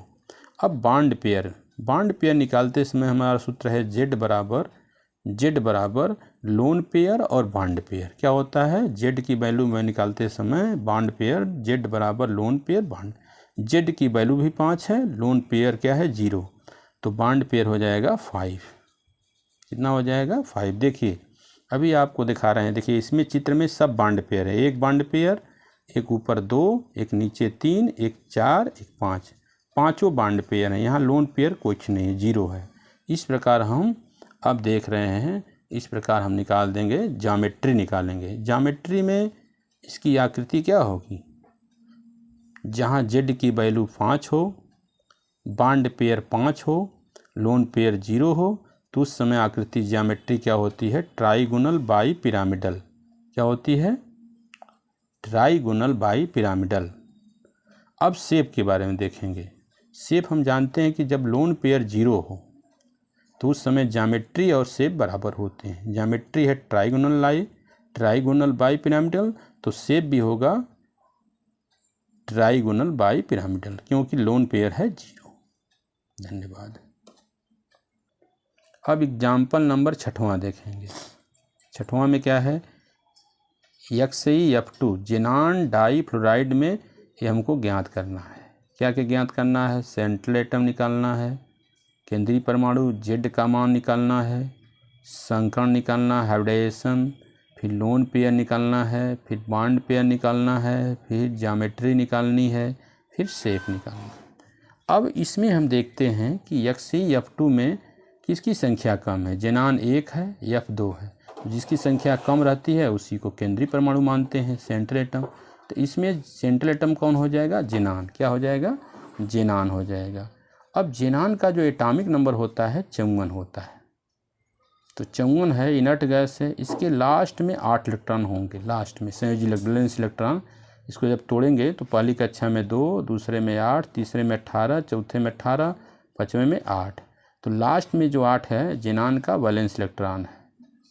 अब जेड का जब मान निकालेंगे तो इसमें बैलेंस इलेक्ट्रॉन की ज़रूरत पड़ेगी। जेड का मान होता है हाफ बैलेंस इलेक्ट्रॉन, किसके बैलेंस इलेक्ट्रॉन, जिनान के, प्लस इस पे जो पॉजिटिव चार्ज है, कोई पॉजिटिव चार्ज नहीं है, न कोई नेगेटिव है, तो दोनों लिखेंगे 0 + 0 और +2, मतलब जिनान के बगल में मोनोवैलेंट एटम में कौन होता है, हाइड्रोजन होते हैं, फ्लोरीन होता है, क्लोरीन होता है, ब्रोमीन होता है, आयोडीन। तो फ्लोरीन मोनोवैलेंट है जिसकी संयोजकता 1 होती है, फ्लोरीन कितना है, 2, तो यहाँ लिखेंगे +2। क्या लिखेंगे, +2। मतलब जेड का निकालने का सूत्र होता है हाफ संयोजी इलेक्ट्रॉन केंद्रीय परमाणु का plus negative charge minus positive charge. अगर प्लस रहता है तो घटाते हैं, और माइनस रहता है तो जोड़ते हैं, कोई नहीं है इसलिए 0 0। और मोनोवैलेंट की संख्या है, चूँकि यहाँ फ्लोरीन 2 है इसलिए यहाँ 2। अब इसको हल करेंगे तो क्या मिलेगा, Z की वैल्यू मिलेगी 5। क्या मिलेगी, Z की वैल्यू क्या मिलेगी, 5 मिलेगी। ओके, अब इसके बाद हम देखेंगे Z का जब मान 5 हो गया तो संकर्ण कैसा है। संकर्ण होता है sp3d, 4 होता तो sp3, 5 हो गया है तो sp3d, संकर्ण यह होगा क्योंकि Z का मान 5 है। अब हम निकालेंगे लोन पेयर। देखिए लोन पेयर कैसे निकालते हैं, इसका सूत्र होता है Z माइनस केंद्रीय परमाणु के चारों तरफ के परमाणु। अब केंद्रीय परमाणु कौन है, जेनान है। अब जेनान के चारों तरफ कितने परमाणु हैं, देखिए जेनान के चारों तरफ है कितने परमाणु हैं, 2। F कितना है, 2। अब यहाँ लिखेंगे कि 2। कब जब लोन पेयर निकालेंगे तो देखिए 2 लिखेंगे यहाँ। ओके, तो यहाँ हो गया 2, केंद्रीय परमाणु कितना है, 2 है। इस प्रकार लोन पेयर कितना निकल गया, 3 निकल गया। लोन पेयर कितना निकल गया, 3। अब इसी तरह हम बॉन्ड पेयर निकालेंगे। बॉन्ड पेयर निकालते समय सूत्र होता है Z बराबर lone pair plus bond pair. Z की वैल्यू 5 है, लोन पेयर आपका 3 है, बॉन्ड पेयर हो जाएगा 2। 5 में से 3 घटा देंगे तो हो जाएगा 2 हो जाएगा। बॉन्ड पेयर कितना निकल गया, 2। इसमें हल करेंगे 2। आगे अब हम ज्योमेट्री पढ़ेंगे। क्या पढ़ेंगे, ज्योमेट्री पढ़ते समय देखिए हमको इसमें देखना है कितने लोन पेयर हैं। लोन पेयर कितने हैं, बॉन्ड पेयर 2 है और लोन पेयर 3 है। हमको ध्यान दीजिए, देखिए यहाँ देखिए लोन पेयर 3 है, लोन पेयर की मान कितना है, 3। अब देखिए एक लोन पेयर यहाँ, एक लोन पेयर यहाँ 2, या एक लोन पेयर यहाँ 3, और ऊपर जो है ये बॉन्ड पेयर है। क्या है, बॉन्ड पेयर। नीचे भी देखिए बॉन्ड पेयर है। जो इसकी आकृति ज्यामिति में लोन पेयर को भी लेते हैं और बॉन्ड पेयर को। तो आकृति कैसे बन रही है, देखिए इसकी आकृति बन रही है ट्राइगोनल बाई पिरामिडिकल। क्या बन रही है, ट्राइगोनल बाई पिरामिडिकल। चूँकि लोन पेयर यहाँ 0 नहीं है इसलिए आकृति बनाते समय इसको आपको लोन पेयर, इस दोनों लोन पेयर को इसको छुपा लेंगे, दोनों के इसको और इसको छुपा लेंगे। तो उस समय आकृति हमारी क्या बनेगी, एक रेखी बनेगी। क्या बनेगी, देखिए आकृति ज्ञात करते समय यदि L बराबर 0 हो तो ज्यामिति वही होगी जो आकृति होगी। लेकिन यहाँ L का मान 0 नहीं है, यहाँ 3 लोन पेयर हैं। उस स्थिति में आकृति को देखते समय लोन पेयर को क्या करेंगे, छुपा देंगे। अतः आकृति कैसे मिलेगी, एकदम सीधी रेखा मिलेगी, यानी लीनियर मिलेगी। धन्यवाद। अब एग्जाम्पल नंबर 7वां देखेंगे। XiOF2 में जिनान ऑक्सीडाई फ्लोराइड में हम ये सब ज्ञात करेंगे। क्या क्या ज्ञात करना है, केंद्रीय परमाणु, सेंट्रल एटम का चुनाव करना है, Z का मान निकालना है, संकर्ण बताना है, लोन पेयर बताना है, बॉन्ड पेयर बताना है, ज्योमेट्री बताना है, शेप बताना। अब हमको केंद्रीय परमाणु में देखेंगे कि इसमें किसकी संख्या कम है, F2 है। जेनान और ऑक्सीजन में देखना है, जेनान और ऑक्सीजन में केंद्रीय परमाणु कौन होगा, जेनान होगा, क्योंकि ऑक्सीजन जो है वो जेनान और ऑक्सीजन के कंपैरिजन में जो कम विद्युत ऋणात्मक होगा जेनान। इसमें जेनान और ऑक्सीजन के केस में हम जेनान को केंद्रीय परमाणु लेंगे। ओके, अब जेनान केंद्रीय परमाणु जेनान हो गया। जेनान का होता है 54, तो इसको तोड़ेंगे तो 2 8 18 18 8, ठीक, 18 8। अब 8 जो होते हैं वो बैलेंस इलेक्ट्रॉन होते हैं, किसके, जेनान के। तो केंद्रीय परमाणु हो गया जेनान। अब Z का मान निकालना है। Z का मान क्या सूत्र होता है, 1/2 केंद्रीय परमाणु के बैलेंस इलेक्ट्रॉन जो संयोजी इलेक्ट्रॉन होते हैं 8, इसको प्लस इस पर कोई अगर पॉजिटिव चार्ज है तो प्लस, निगेटिव चार्ज है तो लिखते हैं इस पर ना पॉजिटिव निगेटिव 0 0 और प्लस मोनोवैलेंट। मोनोवैलेंट क्या होते हैं, जेनान के मोनोवैलेंट में आता है हाइड्रोजन। ध्यान दीजिए मोनोवैलेंट में देखिए ऑक्सीजन नहीं है, कितना है, फ्लोरीन है। फ्लोरीन कितना है, 2 है। तो मोनोवैलेंट निकालते समय यहाँ हम 2 लिखेंगे, 2 फ्लोरीन है। इस प्रकार इसको हल करेंगे तो आ जाएगा 5। Z का मान 5 आ गया। अब Z का मान जब 5 आ गया तो हाइब्रिडाइजेशन कितना हो गया, हाइब्रिडाइजेशन हो गया sp3d, sp3d, sp3d हो गया हाइब्रिडाइजेशन। क्या हो गया? sp3d हो गया। अब हम लोन पेयर निकालेंगे। लोन पेयर निकालने का सूत्र होता है Z माइनस केंद्रीय परमाणु के चारों तरफ परमाणुओं की संख्या। अब Z का मान तो आ गया है 5। अब केंद्रीय परमाणु देखें कौन है। केंद्रीय परमाणु जो है यहाँ ध्यान से देखिए, केंद्रीय परमाणु यहाँ है ज़ेनान, और ज़ेनान के बगल में क्या है? एक O है, F2 है। इसका मतलब कितने होंगे? सराउंड केंद्रीय परमाणु के चारों तरफ के परमाणु कितने हो गए? 3 हो गए। तो यहाँ लिखेंगे 3।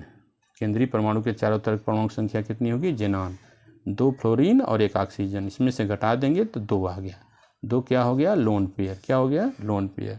अब जब लोन पेयर निकल गया तो हम क्या निकालेंगे? अब बॉन्ड पेयर निकालेंगे। क्या निकालेंगे? Bond pair. बॉन्ड पेयर का फॉर्मूला होता है Z बराबर lone pair plus bond pair. Z की value 5, lone pair 2, bond pair हो जाएगा 3। अब आनेंगे ज्योमेट्री। ज्योमेट्री में देखिए ध्यान दीजिए, 2 लोन पेयर है। क्या है? 2 लोन पेयर। देखिए एक लोन पेयर A है, एक लोन पेयर A, और बॉन्ड पेयर कितने हैं? 3। एक ऊपर है, एक नीचे, एक साइड में, 3 बॉन्ड पेयर है। और इसकी आकृति क्या बन रही है? Trigonal by pyramid. जब इसको मिलाएंगे ऐसे तो ट्राइगोनल पिरामिड हो जाएगा, ट्राइगोनल बाई पिरामिडल। चूँकि लोन पेयर यहाँ 0 नहीं है तो शेप बनाते समय हम क्या करेंगे? शेप बनाते समय हम इस लोन पेयर को छुपा लेंगे। इस लोन पेयर को क्या करेंगे? छुपा लेंगे। तो क्या हमारी आकृति बनेगी? ऐसे बनेगी, ऐसे टी शेप। हमारी आकृति क्या बनेगी? टी शेप, क्योंकि आकृति बनाते समय लोन पेयर को हम छुपा लेते हैं। लोन पेयर को क्या करते हैं? छुपा लेते हैं। लोन पेयर को हटा देते हैं तो हमारी आकृति टी शेप बनेगी। ओके, अब एग्जाम्पल नंबर 8वां देखेंगे। 8वां एग्जाम्पल क्या है? OSF4 थाइओनल टेट्रा फ्लोराइड का VSEPR थ्योरी से हम क्या ज्ञात करेंगे? केंद्रीय परमाणु, Z का मान, संकरण, loan pair, bond pair, geometry और शेप। अब देखिए केंद्रीय परमाणु इसमें कौन होगा? O और S में। ध्यान दीजिए O और S में हम ध्यान से देखेंगे तो देखिए O 16वें वर्ग में सबसे ऊपर O है, फिर S है। हम जानते हैं कि वर्ग में ऊपर से नीचे जाने पर विद्युत ऋणात्मकता का मान क्या होता है? घटता है। इसका मतलब S की विद्युत ऋणात्मकता कम होगी, O की अधिक होगी। इसलिए OSF4 में S जो है सेंट्रल एटम होगा, क्योंकि दोनों की संख्या 1 है, O भी 1 है, S भी 1 है। F क्या है? 4 है, तो F को नहीं लेंगे। O और S में देखेंगे, S जो है वो कम विद्युत ऋणात्मक है, इसलिए सेंट्रल एटम क्या होगा? S होगा, क्योंकि S की जो विद्युत ऋणात्मकता है इलेक्ट्रोनिगेटिविटी O से कम होती है, इसलिए हम केंद्रीय परमाणु S को मानेंगे। अब आता है Z का मान। अब S जो होता है सल्फर का परमाणु क्रमांक होता है 16, तो इसका 2, 8, 6, तो लास्ट में जो 6 है वो सल्फर का संयोजी इलेक्ट्रॉन है, बैलेंस इलेक्ट्रॉन। तो Z का जब मान निकालेंगे, Z का सूत्र होता है 1/2, केंद्रीय परमाणु के संयोजी इलेक्ट्रॉन की संख्या 6 प्लस इस पर कोई पॉजिटिव चार्ज है तो घटाते हैं, और निगेटिव होता है तो जोड़ते हैं। इस पर न पॉजिटिव है निगेटिव है। अब प्लस मोनोवैलेंट। देखिए मोनोवैलेंट में क्या होता है, फिर बता रहे हैं। मोनोवैलेंट में कौन कौन आते हैं? हाइड्रोजन आता है, फ्लोरीन आता है, क्लोरीन आता है, ब्रोमीन, आयोडीन, वो नहीं आता है। मोनोवैलेंट का मतलब जिसकी संयोजकता 1 हो। फ्लोरीन कितना है? 4। तो जब हम Z की वैल्यू निकालेंगे तो यहाँ मोनोवैलेंट की संख्या कितनी लिखेंगे? 4, क्योंकि फ्लोरीन कितना है? 4 है। इसको हल करेंगे तो Z का मान आ जाएगा 5। अब जब Z का मान 5 आ गया तो संकरण क्या हो गया? sp3 क्या हो गया? sp3d, sp3 होगा D। अब Z का मान 4 होता तो sp3, और Z का मान 3 होता तो sp2, और Z का मान 2 होता तो sp, लेकिन 5 है तो sp3d संकरण होगा। अब लोन पेयर देखते हैं। लोन पेयर कैसे निकालेंगे? लोन पेयर निकालने के लिए Z माइनस केंद्रीय परमाणु के अगल बगल के परमाणुओं की कुल संख्या। अब Z का मान 5 है। अब देखते हैं कि सेंट्रल एटम के बगल लगल कितने परमाणु हैं। ध्यान दीजिए, देखिए S के बगल में 1 ऑक्सीजन है और 4 फ्लोरीन है, तो सराउंडिंग एटम कितना हो गया? 4 और 1 5। तो जब हम लोन पेयर निकालेंगे तो लोन पेयर निकालते समय हम क्या करेंगे, हम यहाँ Z की वैल्यू 5 रखेंगे और सराउंडिंग एटम 5 रखेंगे। तो 5 में से 5 निकल जाएगा तो हो जाएगा 0। इसलिए लोन पेयर कितना हो गया, 0। अब बॉन्ड पेयर निकालते समय, बॉन्ड पेयर कैसे निकालेंगे, ध्यान दीजिए। बॉन्ड पेयर निकालते समय हम क्या करेंगे, सूत्र लगाएंगे lone pair plus bond pair. अब Z की वैल्यू है 5, बॉन्ड पेयर बराबर हो जाएगा Z minus lone pair. Z की वैल्यू है 5 और लोन पेयर है 0, तो 5 में से 0 गया 5, बॉन्ड पेयर हो गया 5।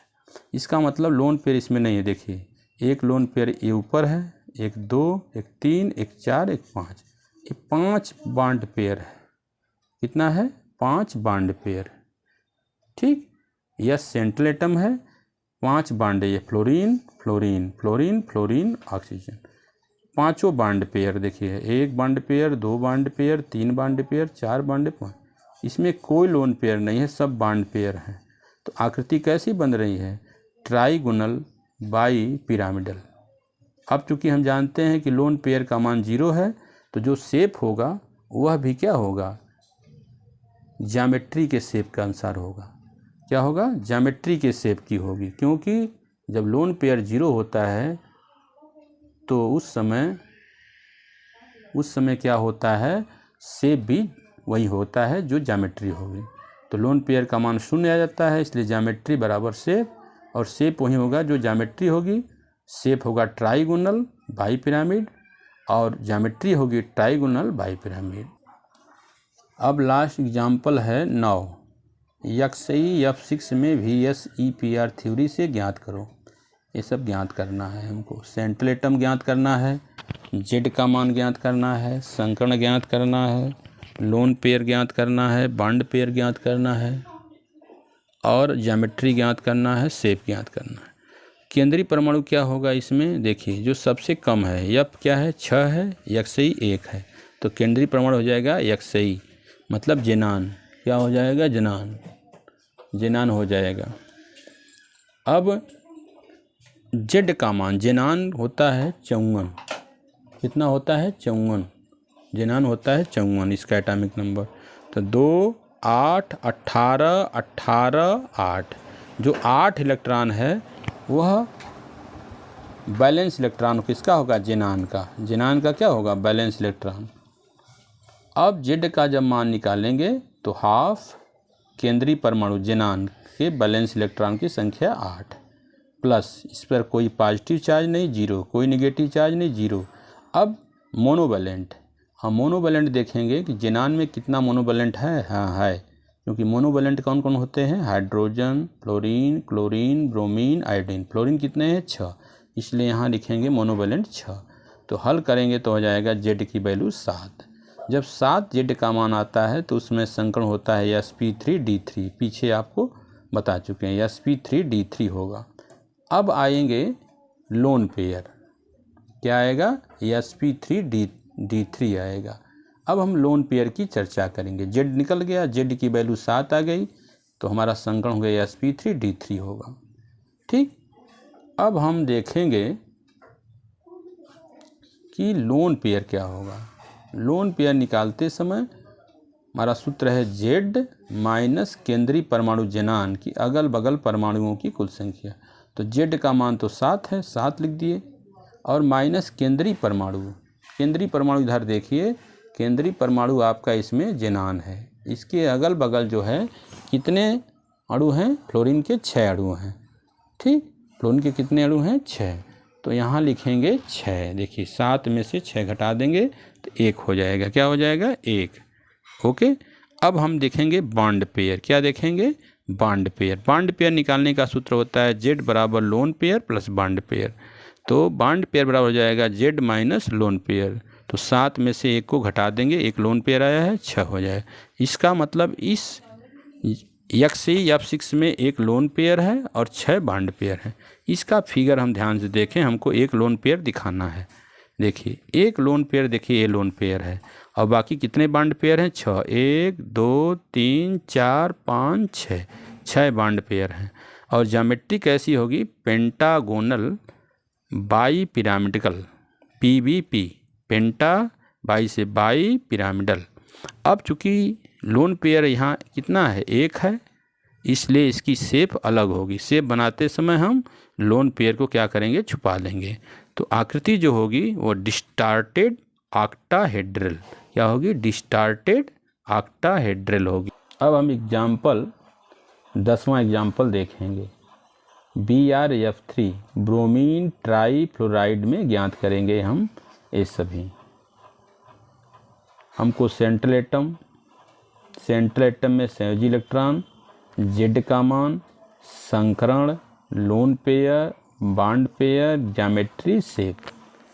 इसमें हम देख रहे हैं केंद्रीय परमाणु में यहाँ BrF3 में F3 है या Br1 है, इसलिए Br क्या होगा, इसमें सेंट्रल एटम या केंद्रीय परमाणु होगा। ओके, क्या होगा, सेंट्रल एटम में हमारा Br होगा। क्यों, क्योंकि Br की संख्या कम है और Br1 है, F क्या है, 3। अब केंद्रीय परमाणु में ब्रोमीन जो है सेंट्रल एटम है, उसमें संयोजी इलेक्ट्रॉन कितने होंगे, तो ब्रोमीन का होता है 35, 2, 8, 18, 7। तो 7 जो है वो क्या है, संयोजी इलेक्ट्रॉन है, किसके, ब्रोमीन के। तो संयोजी इलेक्ट्रॉन कितने हो गए, 7। अब जेड का मान निकालने का सूत्र होता है हाफ संयोजी इलेक्ट्रॉन प्लस ऋण आयन, अगर ऋण आयन होगा तो जोड़ेंगे, धन आयन अगर तो घटाएंगे, प्लस मोनोवैलेंट परमाणु। तो यहाँ देखिए हाफ संयोजी इलेक्ट्रॉन है 7, कोई ऋण आयन नहीं है 0, कोई धन आयन नहीं 0, प्लस 3 मोनोवैलेंट हैं। मोनोवैलेंट में क्या आता है, फ्लोरीन, ब्रोमीन, आयोडीन और H। ठीक, अब देखिए यहाँ में F कितना है, 3 है, इसलिए मोनोवैलेंट कितना हो जाएगा, यहाँ 3 हो जाएगा। तो यहाँ 3 रखेंगे, हल करेंगे तो जेड का मान आ गया 5। जब जेड की वैल्यू 5 आ गया तो संकलन हो गया sp3d। और लोन पेयर जैसे निकालेंगे, लोन पेयर के लिए जेड माइनस केंद्रीय परमाणु Br जो ब्रोमीन है कि अगल बगल परमाणु की कुल संख्या।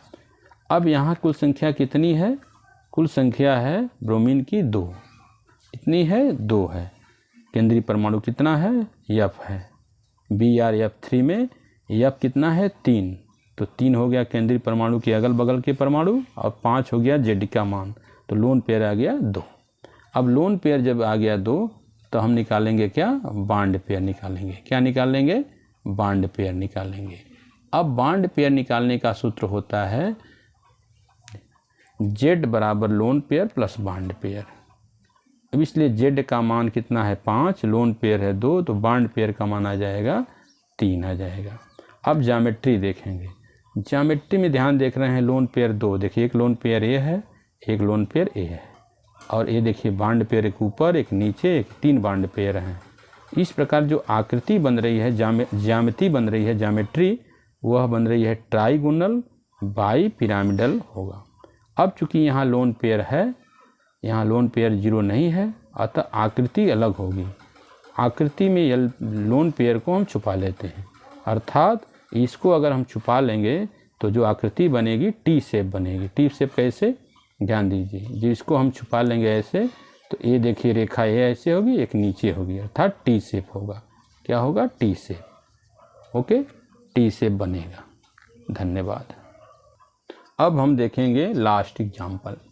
इसमें प्लस आयन भी है, इसमें ऋण आयन भी है, इसमें कोई आयन नहीं है, सबको एक में देख लेंगे।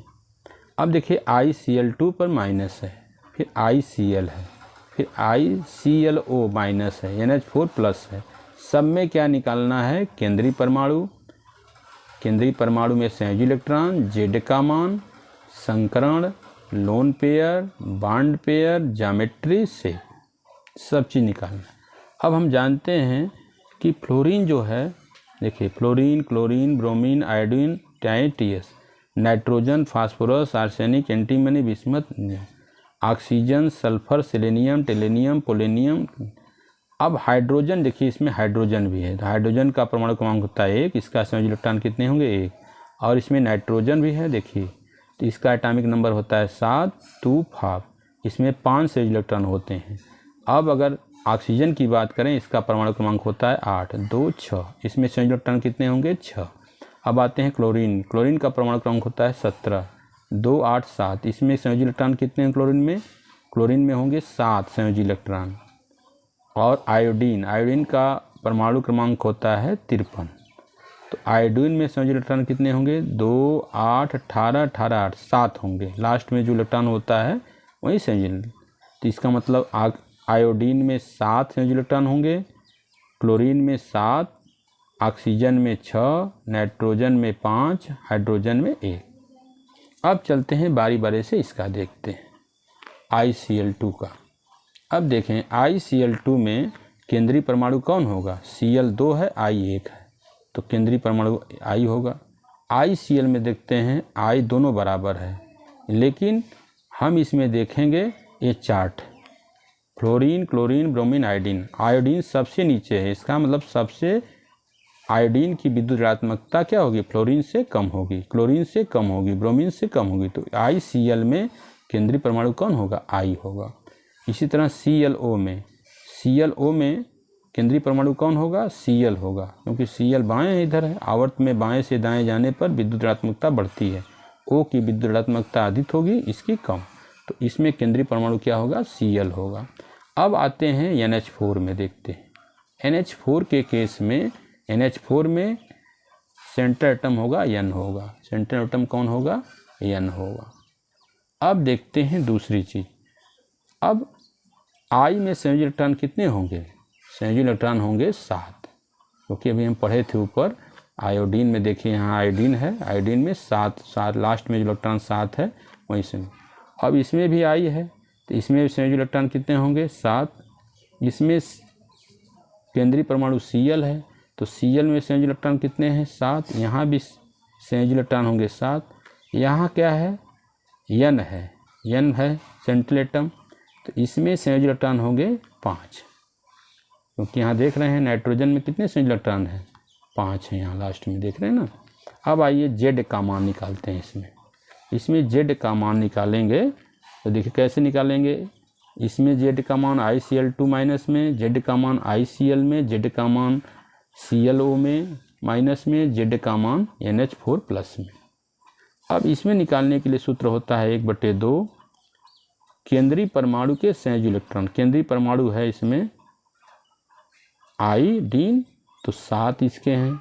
इसके कितने हैं? 7 प्लस कितने ऋण आवेश हैं? 1, तो प्लस 1 करेंगे, कोई धन आवेश नहीं इसलिए कोई घटाएंगे नहीं, 0 और प्लस 2 क्या है? मोनोवैलेंट। मोनोवैलेंट में क्या आता है? Fluorine, chlorine, bromine, iodine, hydrogen. तो क्लोरीन कितने हैं? 2, तो मोनोवैलेंट लिखेंगे 2। इसको हल करेंगे तो Z का मान आ गया 5। कितना आ गया? 5। इसी तरह इसमें Z की वैल्यू निकालेंगे। Z बराबर होता है हाफ केंद्रीय परमाणु आयोडीन है, केंद्रीय परमाणु के संयोजी इलेक्ट्रॉन की संख्या 7 प्लस 0, कोई चार्ज नहीं है तो 0 0। मोनोवैलेंट कितना है? 1। क्लोरीन कितना है? 1, तो यहाँ 1। हल करेंगे तो Z का मान कितना आ गया? 4। इसी तरह ClO माइनस में लिखेंगे। Z का बराबर होता है हाफ सेंट्रल एटम कौन है? क्लोरीन। क्लोरीन के संयोजी इलेक्ट्रॉन कितने हैं? 7, तो यहाँ 7 प्लस कितने चार्ज है? -1, तो 1 जोड़ेंगे, प्लस 1, कोई प्लस नहीं है, कोई घटाएंगे नहीं, 0 और प्लस मोनोवैलेंट कितना है? अब चूंकि क्लोरीन क्या हो गया? सेंट्रल एटम, और ये हो गया सराउंडिंग एटम, या मोनोवैलेंट कोई नहीं इसमें है, O है बगल में, तो O मोनोवैलेंट नहीं होगा। क्लोरीन तो सेंट्रल एटम है, इसलिए मोनोवैलेंट क्या हो जाएगा इसमें? 0। इस पर Z की मान आ गया 4। अब NH4 प्लस में देखेंगे। NH4 प्लस में देखेंगे कि केंद्रीय परमाणु कौन है? N है, तो N के संयोजी इलेक्ट्रॉन कितने हैं? यहाँ देखेंगे ऊपर 5, तो हाफ प्लस 5 संयोजी इलेक्ट्रॉन प्लस कोई चार्ज नहीं है, -0, 1 धन आवेश है, तो 1 धन आवेश है तो 1 घटाएंगे इसमें से, -1 प्लस मोनोवैलेंट कितने हैं? 4। हाइड्रोजन जो होता है मोनोवैलेंट होता है, 4 हाइड्रोजन, तो यहाँ +4 जोड़ देंगे। हल करेंगे, Z का मान कितना आ गया? 4। अब हम जानते हैं कि देखिए यहाँ Z की वैल्यू है 5, तो sp3D संकरण होगा। यहाँ Z की वैल्यू 4 है तो sp3 संकरण, Z की वैल्यू 4 है तो sp3, यहाँ Z की वैल्यू 3 है तो sp3 संकरण। अब हम संकरण भी निकल गया। अब हम लोन पेयर निकालेंगे। क्या निकालेंगे? Lone pair. अब देखिए इसमें लोन पेयर निकालने के लिए सूत्र होता है Z माइनस सराउंडिंग एटम। तो Z का मान कितना है? 5 है, और सराउंडिंग एटम कितना है? यहाँ Cl सराउंडिंग एटम है 2 है, तो 5 में से 2 घटा देंगे तो यहाँ 3 हो जाएगा। यहाँ देखिए लोन पेयर निकालने के लिए जेड माइनस सराउंड, जेड का मान कितना है 4, सराउंडिंग एटम कितना है 1, कितना है 1, तो 4 में से 1 गया 3। यहाँ देखिए ClO में लोन पेयर यहाँ है, जेड की वैल्यू है 4, लोन पेयर कितना हो गया, लोन पेयर का मान निकालते समय जेड माइनस सराउंडिंग एटम, तो सराउंडिंग एटम देखिए जेड का मान है 4, जेड की वैल्यू यहाँ भी पर 4 है, और सराउंडिंग एटम कितना है देखिए, एक सराउंडिंग एटम कौन है O, 1 है, तो यहाँ 1 घटा देंगे 3 लोन पेयर हो गया। अब इसमें देखिए लोन पेयर निकालने के लिए जेड माइनस सराउंडिंग एटम करेंगे, तो लोन पेयर हो गया बराबर जेड, जेड की वैल्यू 4 है, और सराउंडिंग एटम कितने हैं यहाँ देखिए, हाइड्रोजन कितना है 4, तो यहाँ हो गया 4 में से 4 घटा देंगे तो 0, इसका मतलब lone pair 0, lone pair 3, lone pair 3, lone pair कितना हो गया यहाँ, लोन पेयर 3। अब लोन पेयर जब 3 होगा तो बॉन्ड पेयर निकालते समय जब हम फार्मूला लगाएंगे जेड बराबर lone pair plus bond pair, ठीक, तो बॉन्ड पेयर जेड का मान कितना आया ऊपर 5, लोन पेयर का मान 3, तो बॉन्ड पेयर हो जाएगा 2, बॉन्ड पेयर कितना हो जाएगा यहाँ 2। यहाँ बॉन्ड पेयर देखिए, बॉन्ड पेयर बराबर होता है जेड माइनस लोन पेयर, पक्षांतर करेंगे तो जेड कितना मान आया ऊपर 4 देखिए, और लोन पेयर कितना आया है 3, तो 4 में से 3 गया 1 बॉन्ड पेयर। यहाँ देखिए बॉन्ड पेयर आ जाएगा कितना, जेड में से लोन पेयर को घटा देंगे, जेड की वैल्यू 4, लोन पेयर के 3, 1 आ जाएगा। यहाँ बॉन्ड पेयर देखेंगे तो जेड की वैल्यू कितना है 4 और लोन पेयर है 0, तो बॉन्ड पेयर हो जाएगा 4। अब देखिए अब हम ज्योमेट्री निकालेंगे इसमें देखिए लोन पेयर कितना है 3, बॉन्ड पेयर कितना है 2, देखिए लोन पेयर 3 बनाइए, एक ये लोन पेयर, एक ऊपर 2, एक 3, और बॉन्ड पेयर देखिए कि ऊपर है, यहाँ ऊपर गया है, एक नीचे गया है, तो इसकी ज्योमेट्री ये हो गई। यहाँ कितने लोन पेयर हैं 3, यहाँ लोन पेयर देखिए कितना है, लोन पेयर देखिए यहाँ लोन पेयर का मान है यहाँ बॉन्ड पेयर, लोन पेयर का मान 2 है, तो देखिए 2 नहीं 3 है लोन पेयर, देखिए लोन पेयर 3 है, तो एक लोन पेयर एक ऊपर एक नीचे, 3 लोन पेयर, एक बॉन्ड पेयर 1 है। इसमें देखेंगे लोन पेयर कितना है 3, देखिए 1 2 और एक नीचे 3, और बॉन्ड पेयर इधर 1 है, बॉन्ड पेयर देखिए ए है आई वाला, ठीक। इसी प्रकार इसका देखेंगे अमोनिया में, इसमें कोई लोन पेयर नहीं है, लोन पेयर 0 है, सब बॉन्ड पेयर देखिए, एक बॉन्ड पेयर ए है, एक बॉन्ड पेयर ए ऊपर वाला, एक नीचे, एक इधर, 4 बॉन्ड पेयर है। तो इसकी आकृति देखेंगे, इसकी आकृति देखेंगे ट्राइगोनल बाई पिरामिड होगी TBP, इसकी आकृति होगी टेट्राहेड्रल, इसकी होगी टेट्राहेड्रल, और इसकी भी होगी टेट्राहेड्रल, ठीक, टेट्राहेड्रल होगी, ठीक। अब इसमें देखिए इसमें लोन पेयर का मान 0 नहीं है, 0 नहीं है, तो बॉन्ड पेयर बनाते शेप बनाते समय हम लोन पेयर को छुपा लेंगे, इस 2 लोन पेयर को और इस वाले लोन पेयर को छुपा दें तो हमारा शेप क्या हो जाएगा, हमारा शेप आ जाएगा लीनियर, क्या आ जाएगा लीनियर। इसको छुपा लेंगे लोन पेयर को, इसको, और ये 2 वाले को इधर छुपा लेंगे तो हमारा सीधी रेखा आ जाएगा ऊपर से, तो ये लीनियर होगा। इसमें देखेंगे इसमें शेप बनाते समय हम लोन पेयर को छुपा लेंगे, देखिए छुपा लिए तो हमारा लीनियर आ गया। इसमें भी हम लोन पेयर को छुपा लिए तो हमारा आ गया लीनियर। इसमें तो लोन पेयर है ये नहीं है, तो इसमें जो 0 है तो जो ज्योमेट्री होगी वही शेप होगा, इसका मतलब टेट्राहेड्रल ज्योमेट्री है तो टेट्राहेड्रल शेप होगा, ठीक। धन्यवाद। आप मेरे चैनल को सब्सक्राइब करें, लाइक करें, शेयर करें। अशोक गोल्डन को धन्यवाद।